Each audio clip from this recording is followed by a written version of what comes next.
Hi, I'm John Moscow. And I'm Amy Halpern-Lamb. Welcome to Ethical Schools, where we discuss strategies for creating inclusive and equitable schools and youth programs that help students to develop both commitment and capacity to build ethical institutions. Our guest today is Soledad Hiciano, Executive Director of Community Association of Progressive Dominicans, more generally known as ACDP, or ACDP, for its Spanish initials, a multi-service community organization in Upper Manhattan and the Bronx. Ms. Hiciano is also Vice President for Education and Community Service of Acacia Network, with which ACDP is affiliated. Prior to her work at ACDP, Soledad had, in addition to other positions, worked as a political organizer and as an early childhood teacher, a child care provider, and as parent coordinator at PSMS 210 in Community School District 6 in Washington Heights. Welcome, Soledad. Hi, everybody. Washington Heights and the Bronx are heavily immigrant communities. ACDP and Acacia Network provide a range of youth development and mental health programs to children and adolescents. What impact are government immigration and deportation policies having on the young people you work with and their families? Hi, John. It is a tremendous impact that is being taken on by agencies such like ACDP, who really do provide mental health and youth development within our community. At this moment, this impact of immigration that is happening in this country has the impact of really affecting families within the mental health spectrum, because we have students within our programs that their families have been separated, have been deported, especially the breadwinner, and these youth or these young children are staying with other relatives. Sometimes it's very difficult unless the family comes forward to really divulge that information to us, for us to be able to help them as best as we can. But we do see the impact within all of the communities that are facing all of this deportation. I'll give you a little synopsis of something that happened to us last year. So we have a community school within the Morris Heights area of the South Bronx. We have a youth that was graduating from the 8th grade. And this is one of the things that happen within the public school system that is very common.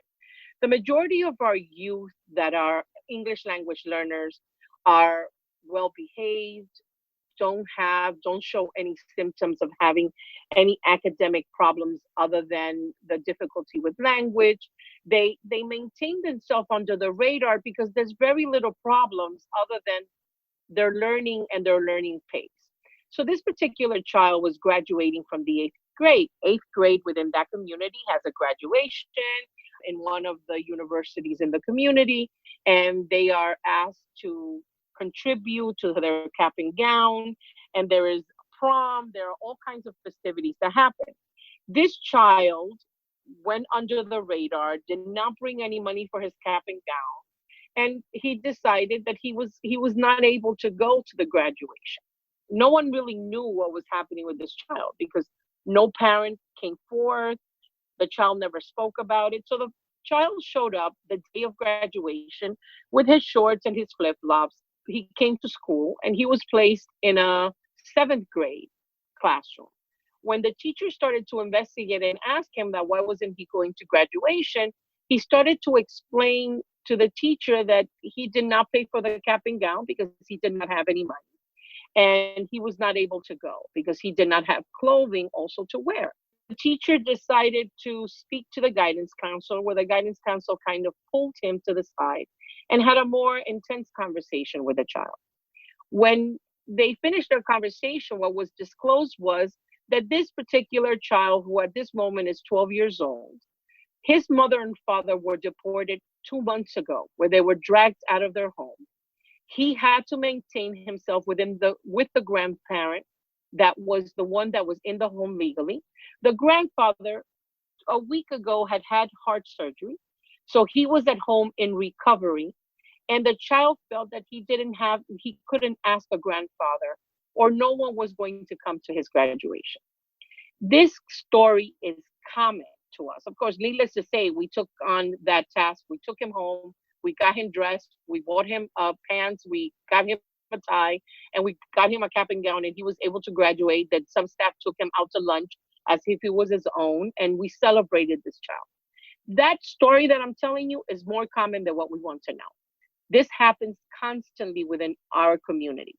Not needless to say that this child was going through a dramatic event because this is a child that's quiet, that hardly speaks, that doesn't really interface with anybody, goes under the radar all of the time. So we find that not only in junior high school, and this is a junior high school child, we find that in elementary, we find that in daycares, we find this situation constantly because even some of the family members who are lucky, that are living with other family members that are legally in this country, are able to leave their children behind when they're picked up. And these children go through dramatic changes psychologically because of the disconnect of their parents being in their lives. Wow. And what's the capacity of schools and after-school programs to support students who've experienced these sorts of traumas? It's minimum, I can tell you. It's minimum.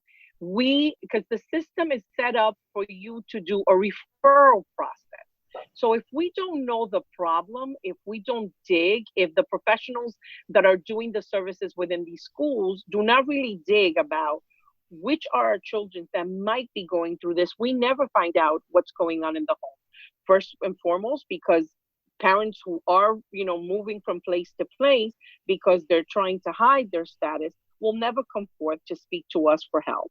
And parents and family members that have gone through this trauma but have this stigma of mental health or a stigma of being disclosed will not come forth and say, this is what we're going through. This is the kind of stuff that we need. This is the kind of help. Unless there's a problem where the family member is brought into the school because the child is acting out and the school now has identified that there is a problem and the dialogue begins, we really don't know. So there's lots of children that I'm sure that go under the radar because they're well behaved, they're learning as best as they can because they're very smart kids. And we never really have an understanding of what's going on within those family components. As you were answering that, I was thinking about a lot of the programs that ACDP has, which perhaps you can also mention some of what you do in general, because clearly a lot of the young people you work with have traumas of various kinds, not only immigration status related. And I know, for example, that you have beacon programs, you have cornerstone programs in housing authority developments, you have a Saturday Night Lights program. Mm-hmm.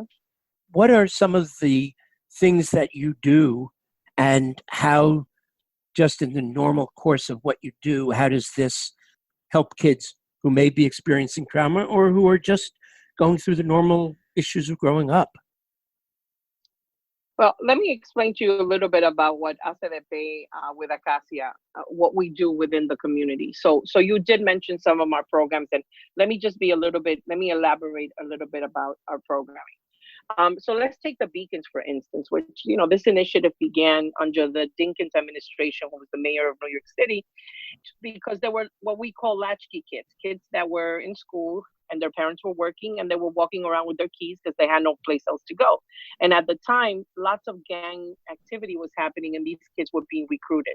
So this program really opens a junior high school setting program. There's 90 of them in the city of New York throughout the 5 boroughs that are opening their doors to the community and to the children in the community for a safe haven from 3 o'clock in the afternoon to 10 o'clock at night, just in case a kid needs to stay within that realm to be able to be protected, and parents can pick them up there. So and that's Monday through Friday, and then Saturdays we have 10 to 5. So we still have a safe haven space for children to be at. And in the summer, at this moment, we are open 7 days a week till 11 o'clock at night, from 8 in the morning to 11 o'clock at night. So these programs are really a hub for all kinds of youth and children to have a safe haven to be. Needless to say, within those facilities, we run all kinds of clubs. We run a summer camp, which is from 8 to 6 o'clock in the afternoon. We run basketball leagues. We have providers from the community that come into the community and are able to bring in their yoga classes for free, their Tai Chi, whatever they would like to bring, and they need a designated space to do it for free. We offer that to the community as providers. So these kinds of programs and activities really help children just to be engaged. So we have two of those. We have one in the Bronx and we have one in Manhattan. We also have the Cornerstone programs, which are the centers of several NYCHA buildings. We have two in the Bronx that we work with. And for people who aren't familiar, NYCHA is what? NYCHA is the housing authority, which is more of affordable housing within the New York City area. And within those centers, and those are very difficult complex, because within those complex, you have very high crime. One of our centers, which is the Sedgwick Center in the Bronx, close to University Avenue, has a memorial every single summer, because the memorial really is about remembering the 36 youth, no older than 23 years of age, that have been killed within the complex. So within that center, it's a very challenging center, but also, again, it's a safe haven for the children of that community, because I cannot begin to tell you how many shootouts we have had running programs that are running within the center at the time, and everybody has to hit the ground because we don't know what's going on, and then evacuate. Even though we have police authority within those facilities. What we have tried to do, and I think we've been very successful within those complexes, is really build a sense of community. And being able to bring youth together who are youth that are at risk, youth that are completely disconnected from the education system because they're dropout, are not able to get jobs because they are lacking in skills.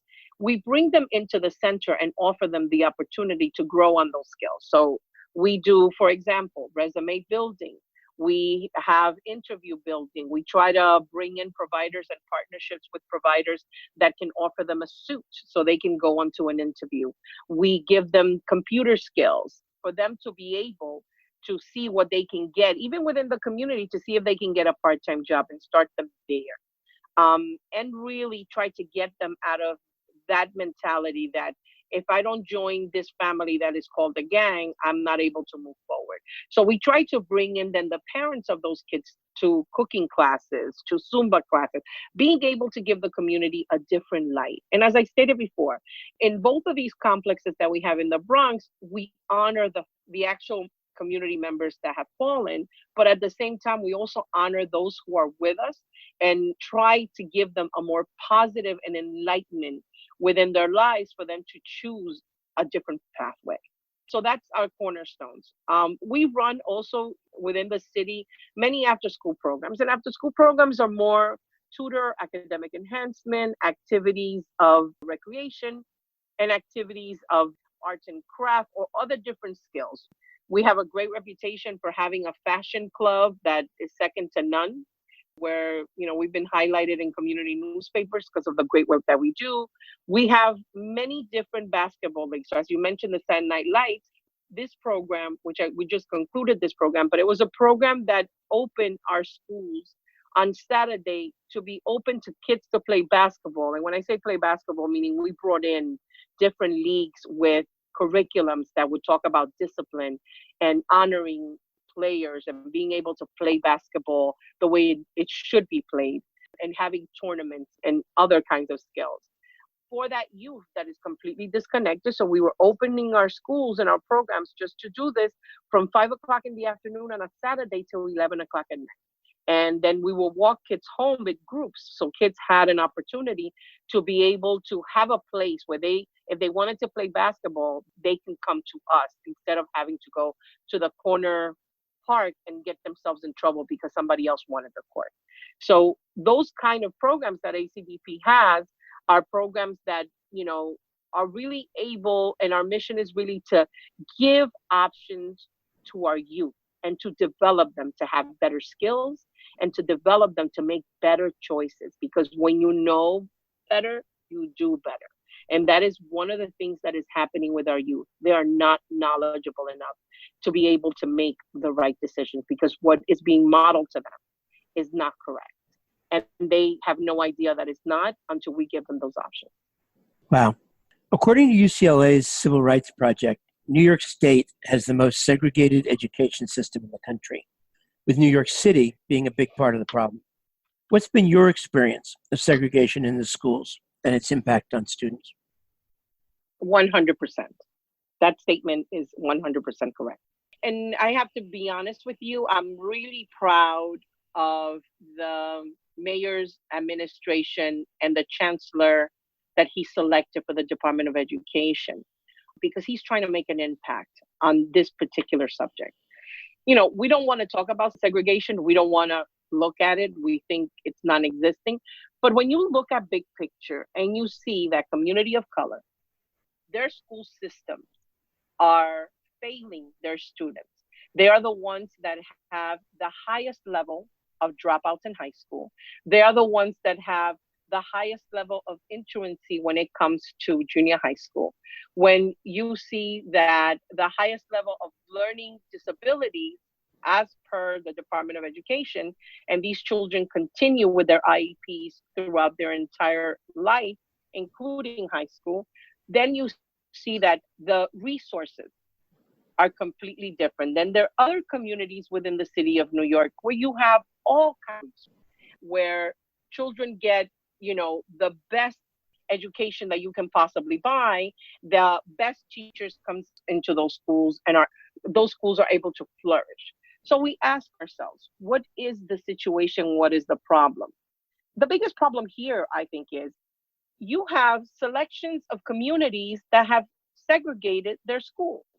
Schools are zoned to be from this block to this block. If you do not belong in this address to this address, you are not able to come into our school. You have to prove to everybody that you are able to walk into our schools because you belong here.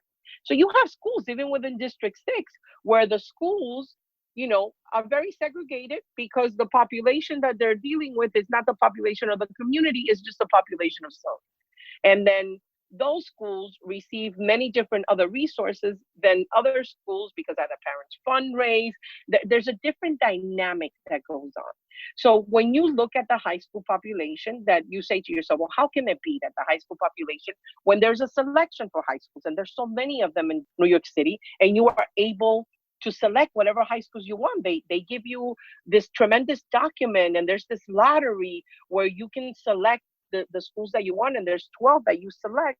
And then all of a sudden, you get placed in schools with children that are all the same demographic, are from your community, and there's no understanding to that. But when you look at these specialized high schools, you also see the same demographics, and they're not brown, very little of them are. They're not Black, very little of them are. But there are many of them that are Caucasian and many of them that are Asian descent. And you ask yourself, why do these schools look so different than every other school? And why is it that this is happening? I don't think it has anything to do with skill. We have many of our kids who are very intelligent and very bright, who are embarking and want to do better, but they don't have the monies to prep actually for the SATs. They don't have money to prep for the specialized high school exam. So they are left out of the population because they don't have those options to do it. This is the change that I think is happening. And I'm hoping that this chancellor can do it quicker because I think there's a tremendous need. And what I continue to tell people, when you look at our English language learners that have come with some education from other countries, the education that they have that is most brilliant is math. Math is a universal language. Math in this state, has become all about reading because the whole entire math test is more about reading than anything else. But when these kids start to do computation of something that they need, they score very, very high, a tremendous amount of great scores. And that is overlooked in time, that these kids can be, great members of this specialized high schools that can really make a difference. So absolutely, something has to be done for us to be able to really integrate and really start to give children and these youth the opportunity to walk into schools that can offer more. Because also what happens within these schools is that the selection of teachers is greater. There are teachers with better skills or more experience that want to work in these schools, but they don't want to work in other communities because they don't feel safe. So all of this take into effect for us to have all of this segregation. You know, it's interesting you mentioned because teachers don't feel safe. A lot of it is also, you know, my son Lev teaches at Beacon, and one of the realities also is that it is much easier to teach students who come with lots and lots of resources from home and who are on track to go to whatever colleges they want to go to, no matter what. And so it can also just be, hey, I've got seniority and it's easier to commute to Midtown Manhattan. And I've got a class of kids where sort of whatever I do, the kids are going to be, quote, successful. So that's just sometimes another factor as well. Yeah, and I agree with you there, John. I think also the spectrum that there are teachers who really get into this job to be able to take on a difficult population. Absolutely. But I think also the system bogs them down. It really does bog them down because you look at the Bloomberg administration and what happened to the Department of Education, where you still have that culture, where people who are leaders, meaning principals. And I've been in the school system for a mighty long time. I always say to myself that, you know, I'm a teacher at heart before anything else, before an administrator. That's why I get drawbacks in September and I have to walk into Staples and buy all kinds of pens and pencils because the teacher in me is screaming. What happens is you have now leaders that are leading these schools that are in tremendous need, and not all of them, because I have to be honest with you, I partner with principals that are outstanding, that walk into these communities, have no idea, not even how to talk to the community, nor do they want to. They walk into that building and then they walk out and never understand, not even the person who has the bodega in the corner, or introduce themselves to make a partnership with that person, and are not really good at leading a school. So teachers sometimes hands are tied because the administration is not giving them the tools that they need to be able to flourish these kids. So you also encountered that. I think you have to look at it. So it's a very big, huge problem, but you have to take it by phases to be able to fix it, because there are places where we can fix it. I think our kids and our parents are hungry for success. No parent wants their kid to fail. I've never seen that in my life. I've never heard of that in my life. I just think there are parents who don't have the resources to give to their kids that other parents have, but that should not take away from getting the best education possible. One of the biggest problems you're having now, even within New York City, you have so many charter schools that have taken over communities. And now you have public schools that are losing a lot of their population and are suffering for it because they don't have enough kids to populate their entire facility. And you have to ask yourself, why is that? You know, I am a proponent for public school, but I am also a proponent for the charters who are organically created and are about parents' choice, because that's what the charter world was created for. But at this moment, we're encountering that this has come full steam ahead. And that's conversations also that needs to be had about how do we separate that divide and really come together to partner. And as you know, I'm the chairperson for our charter school that was created by organizations almost 20 years ago. And we partner with our entire local public school system. We do projects with our kids together. We have community events together because we want children to understand, and the leaders have to understand, the better we communicate with each other, there are things that we can back and forth filter on that you can do better or I can do better. Again, it's learning from each other. But you find that divide now is happening within our communities more than ever. I've heard plenty of complaints from public school principals that, you know, they're suffering because, but also my conversation is, what are you bringing to the table that are able to give these parents that you have to say to them, we are just as good. We are bringing out the best in your child. We are creating the best environment educationally for your child for us to be able to move your child forward.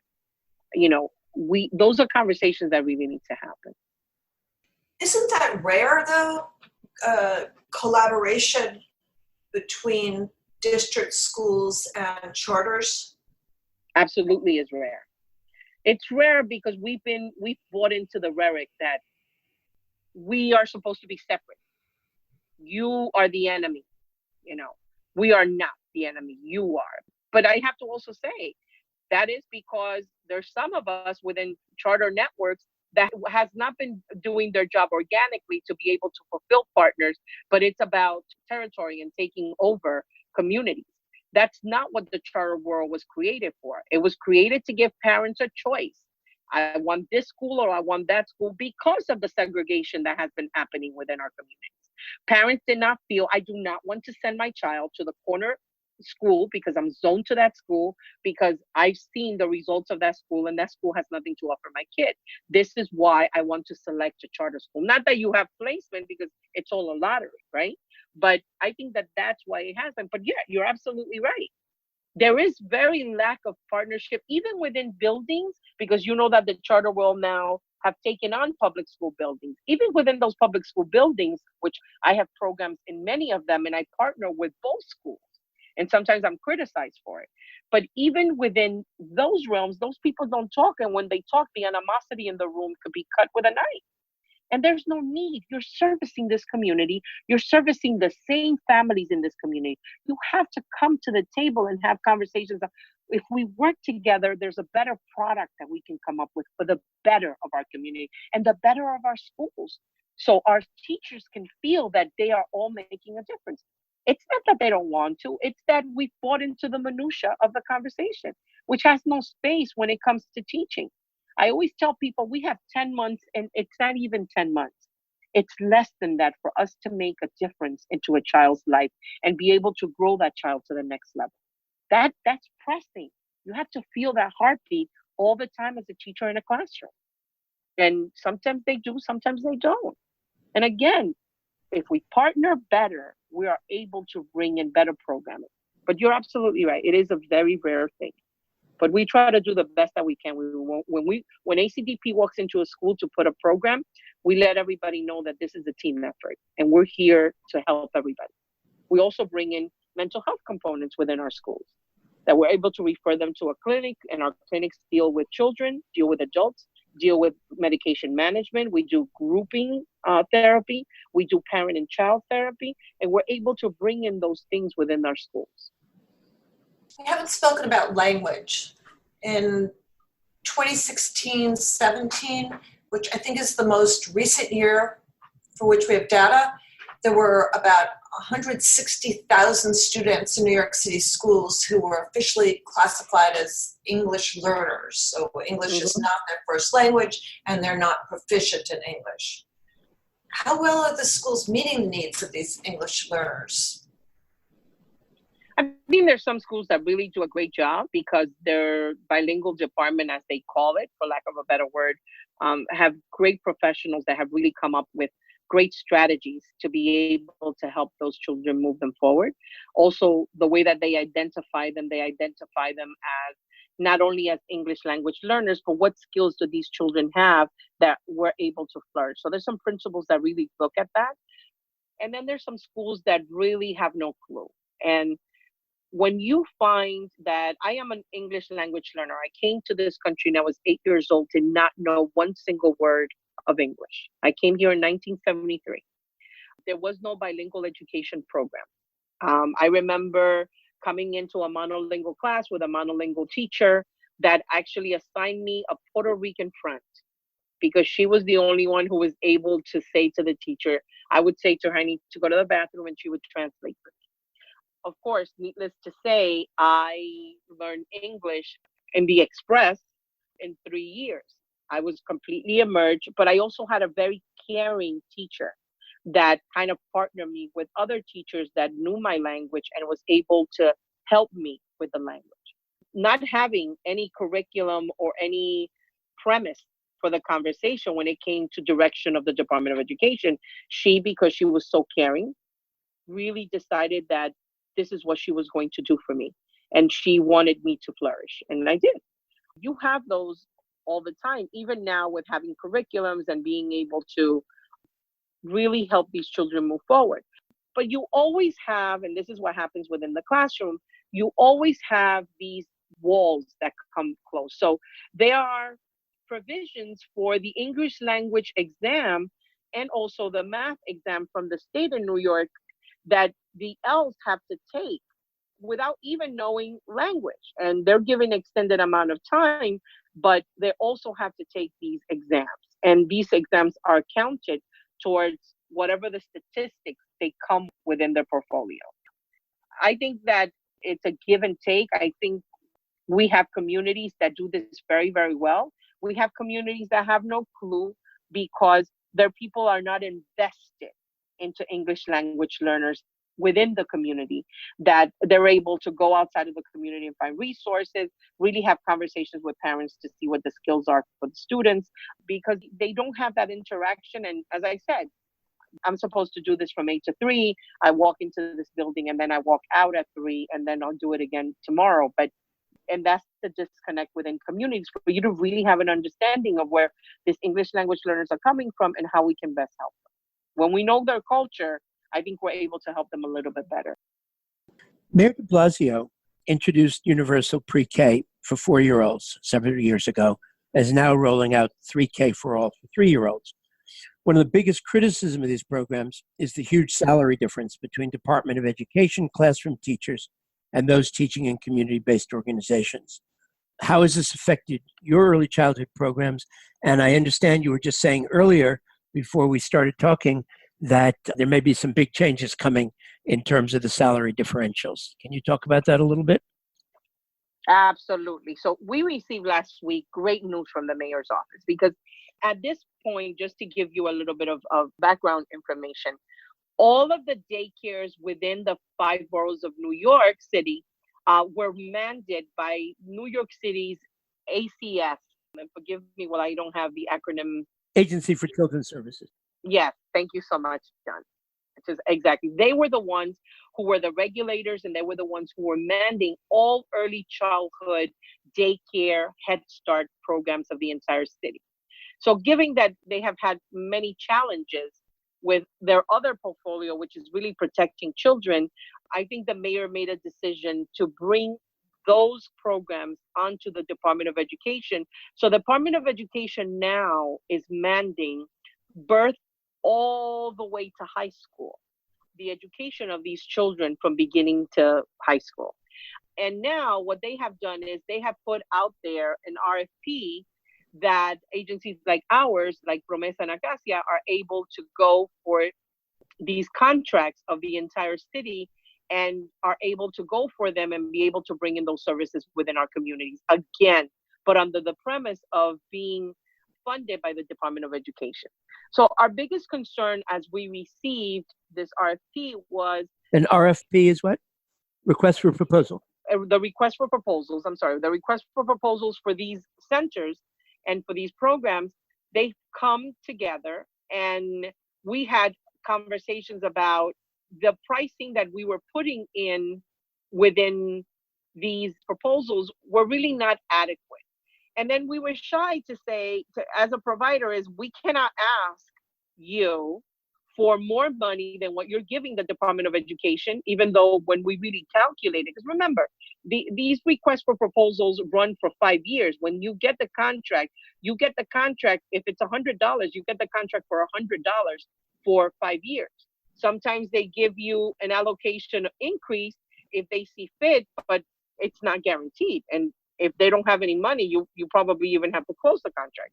So our conversations with them were about, well, what happens to our teachers, which cannot compete with teachers with the Department of Education, plus they have the same degrees, they have the same licenses, they have to go through the same process. We lose them at the end when they really acquire everything, because first, they get a higher salary through the UFT, through the United Federation for Teachers. They get a higher salary through that union. Our union are not able to allocate that much money for them or fight for that much money for them, and we lose them. So this is our biggest challenge. If we're going to start at zero with the Department of Education, then let's have the real conversation. And I think we pressed everybody to have the conversation. So last week we received news that moving forward, we're going to have the same compatible salaries for our teachers, giving their expertise and giving their degrees and licenses as the Department of Education. Now, what's the difference? Of course, the difference is our teachers do not have the summers off. They have to work throughout the summer because we have to work 260 days, but also it's a smaller population. The classrooms are smaller. You have more help within the classroom because for every 15 kids, you have to have a teacher and an assistant teacher in the room. And there's some teachers who really just want to do 0, which is birth, all the way to 4 years of age.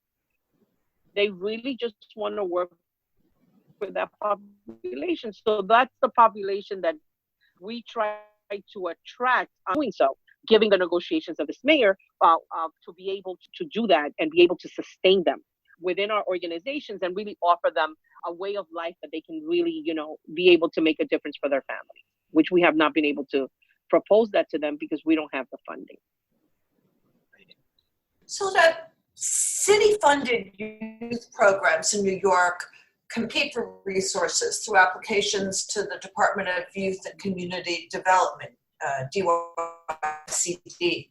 Is there a better way to allocate these funds? I'm a proponent of DYCD. I have to tell you why. I'm general. The leadership in DYCD, my experience, have been very level-headed, and the majority of the leaders within DYCD were youth in their communities themselves, so they get it. They completely understand the need. So they're very adequate when it comes to giving out resources. Now, and I don't think this is them. I think it's just the premise of just when proposals come out and what they have to look at in terms of community. And the great thing about DYCD is, as I said to you before, they listen. So when providers come to them and says, the premise for this proposal that you're putting out really doesn't service us well. And I'll give you an example. So about probably 5-6 years ago, maybe 7, there were proposals for after-school programs within our communities. And what they were looking at, they give us a list. These are the zip codes that you can go into, and you can go into the schools and ask principals that you want to partner with them and bring in after-school programs. So when we looked at the zip codes were not taking into effect pockets of poverty. So we have a school, and see if this makes sense to anybody. We have a school where the population within the 700 kids that are in that school, that population giving the poverty income, 95% of them have free lunches, which means the poverty income, 95% are poor families that can hardly make ends meet in these schools. On the data that the Department of Education has acquired, giving income, giving family size to the schools. So when you look at their data and then you look at these proposals, and those schools did not qualify to be on the list for these proposals because that school was designated as a middle class school, not really having an understanding that the kids that were filtering in there, even though they were probably from an outer zip code, were poverty children. So that didn't make any sense to me. If you're asking us to walk in and partner as a provider to different schools, you have to look at the population within those schools, really look at the data that the Department of Education, which is another city agency, so I'm sure that it's accessible, looking at that data to see where is the biggest need. Where are the greatest needs within that population that those children really need the enhancement of an after-school program? So when it comes to dividing that, I think absolutely right. There's a better way of doing it when you look at data that others are providing, instead of you looking at either the census or looking at other data that really do not give you the full pictures of our community. And in Washington Heights, we find that all the time. There's lots of segregation that is happening in Washington Heights. There's lots of new programs that are coming in that are for middle class families and that are designated for that. And those are taking into effect, and sometimes they shadow the population that it's already within that schools that really do need those resources.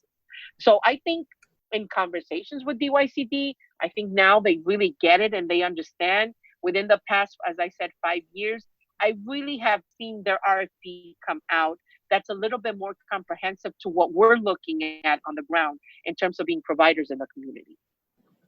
So as a last question, because just listening to you is amazing, and I could go on forever, but frontline after school or out of school time program staff are mostly part-time hourly workers. They often work 15 to 20 hours a week during the school year. How could out-of-school time work be made more professional to make it easier for staff to make long-term careers in the field? And this is a challenge for us, right? I think this falls under provider, and it really is. It's a challenge for us because we're trying to find the best quality, either activity special or group leaders who really want to work with kids. We try to recruit from the colleges around or the universities around our community that have educational programs. So the first people that we go out to say, we have, mind you, it's $15 an hour, because now that's the minimum wage. And a lot of these contracts only set themselves for us to be able to do that. If we pay more than that, we have at this moment contracts that are running for 4 years. They will be up next year. And we're really struggling and suffering because the minimum wage went up, but the contracts did not. So, the monies that we had to buy extra basketballs or take them to a Broadway show have been limited because now we have to give those funds to the salaries of the workers because legally we have to comply with the law. So at this moment in time, it's sometimes difficult to be able to get the best person for the job because first is minimum wage, and second, we've been creative in looking for college students that want to be teachers because this could be their first opportunity of being in front of a classroom, of getting professional development from organizations like ours, that the majority of our development is education. And we have educational leaders that have been principals and assistant principals that are under our arsenal in terms of our consultants and our trainers. So, this is the way that we sell it to them. So with us, not only are they getting a college education, but at the same time, they're getting the experience of being in front of a classroom. So they are able to really make an impact. But it's very, very difficult to acquire that because, if this is the population that we're going for, a lot of college students are doing other things and they really cannot take on another responsibility. So it's always challenging to be able to find that youth that wants to work. One of the things that we also do in terms of being creative, one of the things that we didn't talk about, which is running at this moment, it's our summer youth program. We house 1,050 youth that is from 14 years of age all the way to 24, that for 7 weeks in the summer, the city pays them to be in our organization, and we place them in a job. And we have 150 providers. So we have education programs, we have summer camps, we have the hospital, we have banks, we have all of these partners and contracts where these kids are placed to get a job full experience. Many of our youth who come into our educational program to work for us in the summer and are able to stay with us, they become part of our staff throughout the whole year. And they're the ones that really provide. Actually, we have a very successful way where I want to say about probably 55% of our directors that have been with us for more than 15 years really came from their summer youth employment. And they stayed with us through their college studies, through their master's program, and now are our directors that really manage our programs. They completely understand the population that they're dealing with because they were one of them. They also like to enhance that population to be able to give them opportunities and, like to flourish them and move them up. So we're quite proud of that. But you're absolutely right. Sometimes it's very, very difficult to find that kind of professional that is able to walk into our programs and be able to give more. So let me ask you a quick follow-up. So you're describing what the situation looks like from your point of view as a provider and how you manage to make it work as well as can be done given the fiscal constraints. What do you think on a global scale? How do you think the city or the state or the country could decide to look at out-of-school time work and say, we're going to make this a profession where people have career ladders without having to sort of, make it work in any kind of possible way that it could possibly work? Do you see that as a possibility? So it's always going to draw down to funding. We were able to receive a little bit more money in the last round that was 4 years ago of the out of school time, which now in the city is called Compass or Sonic. I think that there's a lot of leeway of really making an impact, people have to understand, and I think we're still in the mentality that after school program is not a babysitting service. It is a service of activity and it's a service of enhancement. We are here to enhance the life of students. We are not the school, so we cannot run a program as if the school was running and just do test preparation. It is about taking the skills and the imagination of our youth after school for them to be able to do things that they cannot do at school because there's no time to do it or there's no funding to be able to do it. So our arts program, our recreational program, our science labs, all of that we do are things that others that are not being able to be provided within the school system, the 8 to 3, because there's no time or they don't have the resources. I think we really need to look at it holistically on how do we start making an impact, because if we bring in professionals, and again, John, has to do with funding. If we really look at this as an extension, which is what it should be, and we could bring in teachers with different expertise. I am dying to bring in a designer, a real clothing designer to my fashion program that can really motivate and have conversations with my youth to be able to say, if you're really into fashion, this is the way that you can do it. If you're really, and then taking on some of our kids to be able to do mentorship and be able to, but all of that, or able to bring in teachers that are artists. And sometimes, even within the arts, more within the arts than anything else, and me with music, we never have enough money to really able to bring in the expertise for our kids to have the best capable experience. So we bring in students that this is what they do, and then we kind of train them with different people. But really having an impact, it has to be seamless within the school system for us to be able to do this.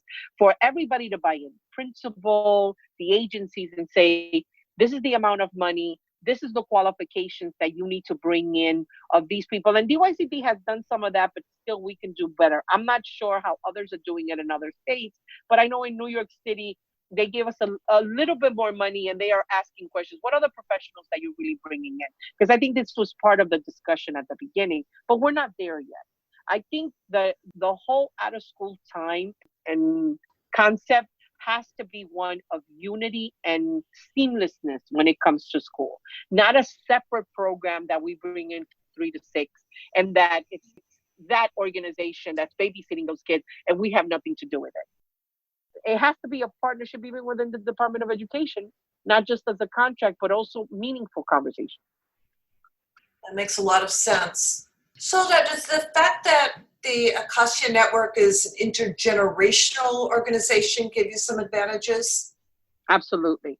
I don't think ACDP, we were a very small organization that in 2008 was dying.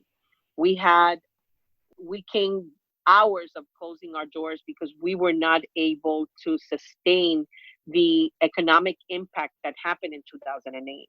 And many organizations that were like ACDP are gone, are no longer in existence, who were actually offering amazing programs within different communities. Our partnership with Acacia was the best decision we could ever make. Now, don't ask me that at the beginning because I was hesitant, but now I see it and I can tell you that without them, we wouldn't have been able to survive. Organizations like Acacia, now my Acacia Network is the second in the nation Hispanic organization. They bring to the table housing. They bring to the table mental health. They have many different clinics. They bring to the table education, which is the arm that I bring. They are now embarking in bringing in organizations that can do work development. And they are all around. They've taken on other organizations under their umbrella, like Ditko, that are nationwide. They have centers in Tennessee, in different states in this wonderful nation. So they bring a lot to the table. And what they did for us was they were able to take us under their umbrella and take away the burden of the administration cost of all the functions that we needed to pay for to be able to function. What they do is they take all of us together and all of us kind of separate that cost but receive the same services. And those services for an organization such as mine is financial, HR, compliance, all of that I did not have the money to pay, what was draining us, but we needed to have them to be in complete compliance. They take on that under their hub and they give us the opportunity of growing the program. So Acacia organization to ACDP has been a godsend.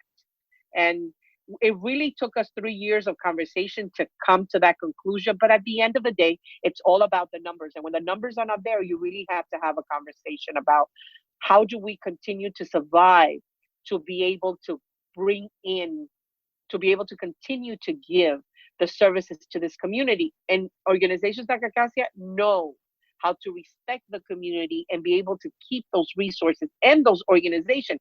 ACDP continues, even though we're under the umbrella of Acacia Network, we continue to be Community Association of Progressive Dominican in a community that is majority Dominican and needs a representation.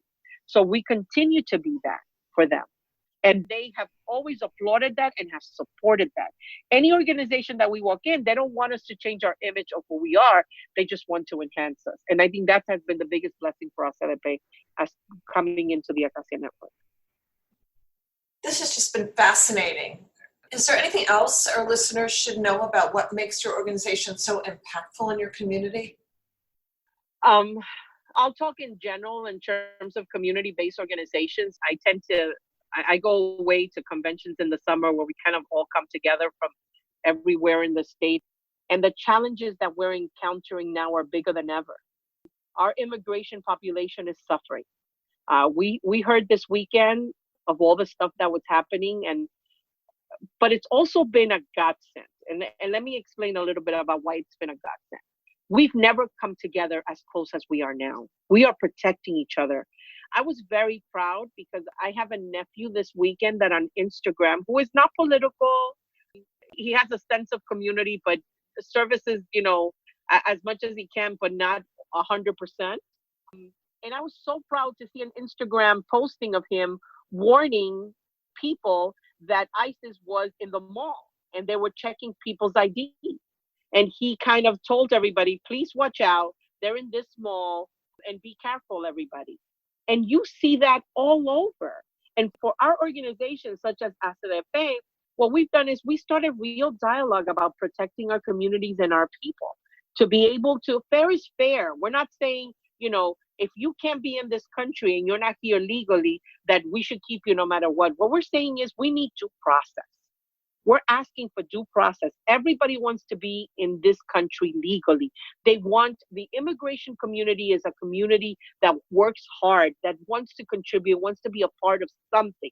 And the something that they want to be a part of is that great American dream that we are all taking advantage of. That's all that they want. From the beginning of time, everybody who came here, that's all that they wanted. That's what this population wants, but not to be thrown in the garbage can, not to be abused, not to be separated, not to be treated, without any dignity. And that's what organizations such as my own are fighting. So we have a great challenge ahead of us, but I think we're up to the task. We've never been closer than what we are now, and that has been a godsend, and we will continue to be that until we really find real reform in terms of our immigration in this country. Well, on that note, thank you, Soledad Hiciano, for joining us. And thank you, listeners, for joining us. For more information about Soledad Hiciano and her work, you can check out the Acacia Network website at acacianetwork.org. That's ACACIA network.org. Our website, with articles and podcast episodes, is ethicalschools.org. We're on Facebook, Twitter, at Ethical Schools, and Instagram. Till next week.